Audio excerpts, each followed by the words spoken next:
Bonjour chers habitants et habitantes de Sherbrooke. Je ne sais pas si vous êtes comme moi. Vous aimeriez sûrement que j'apparaisse devant cette belle page de journal local. Eh bien, cette chose peut-être n'arrivera pas parce que je crois que nous vivons dans un monde où la communication doit passer par ceux qui décident de ce qu'on veut bien nous passer comme information. Surtout l'importance qu'on y accorde. Donc, on va devoir laisser tomber peut-être le journal, à moins de lire quelques rubriques ici par là. Fait que je m'adresse à vous par le biais de ce magnifique engin qu'est l'Internet pour tenter de propager des idées que le parti amène présentement dans cette campagne électorale. Premièrement, on a envoyé une lettre à Madame la première ministre et une lettre à monsieur qui est président de cette compagnie qui est bientôt défunte, la MMA, pour que les deux arrivent à s'entendre pour qu'on puisse penser à avoir un chemin de fer qui a de l'allure. La proposition que nous faisons, en fait, c'est que le gouvernement du Québec fasse une offre à cette compagnie qui est en train de se faire démembrer.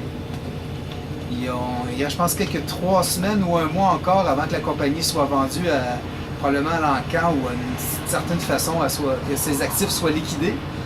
On sait qu'il y a des grandes compagnies comme Irving qui seraient probablement intéressées à avoir tous les actifs de la compagnie. Il y a peut-être des petites compagnies qui vont vouloir racheter des portions du chemin de fer.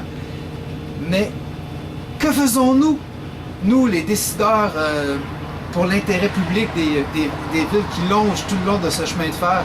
Que fait le gouvernement qui nous représente par rapport à cette possibilité d'avoir un chemin de fer un jour qui permettrait de voyager des gens de toutes les campagnes et les villes le long du chemin de fer jusqu'à Montréal?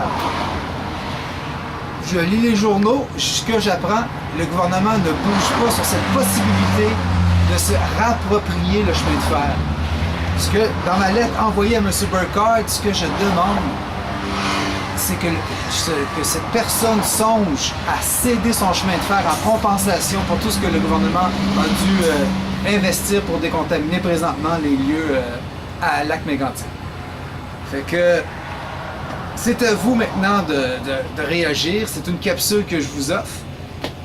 Prochainement, je vais peut-être essayer de me rendre moi-même à Mégantic pour proposer à la mairesse lors d'un conseil municipal qu'est-ce qu'on attend pour pouvoir agir, pour pouvoir faire un offre au syndic ou à l'avocat ou aux représentants de la compagnie par rapport à céder le chemin de fer aux différentes villes. En fait, l'idée finale qu'on souhaite avoir avec Communautaire, c'est que les villes se mettent ensemble pour gérer l'ensemble du réseau. Que ce soit le gouvernement du Québec qui se fait donner le chemin de fer ou qui achète le chemin de fer, l'idée finale, c'est finalement que le gouvernement le donne aux municipalités qui le gèrent, puis avec l'aide du gouvernement, mais qu'on répare le chemin de fer.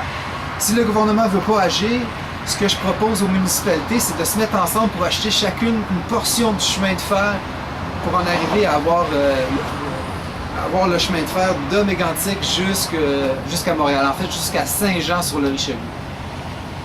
Fait que, à suivre, on est le 25 septembre, on est à 5 jours du début de la campagne. C'est à vous de réagir et de faire circuler l'information. Bonsoir.